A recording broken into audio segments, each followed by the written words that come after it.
যে গতকাল রাতে আল্লাহ নবীজি আমাকে বললেন যে আমার সাথে তুমি সাক্ষাৎ করো। এই জন্য সে জাগ্রত অবস্থায় তিনি নবীকে খুঁজতেছেন। আর বর্তমান সময়ের এক শ্রেণীর আলেমরা বলে, এক শ্রেণীর মানুষরা বলে নবীজি মুর্দা নবী। জোরে কর নাউজুবিল্লাহ। নবীকে খুঁজে যখন পেলেন না, তখন রওজায়ে আতহারের কাছে বেলাল বসে পড়লেন।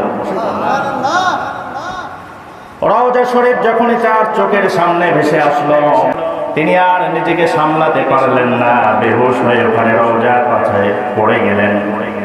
ইসলামের মুয়াজ্জিন, নবীজির মুয়াজ্জিন হযরতে বেলাল হাবশী তিনি এসেছেন।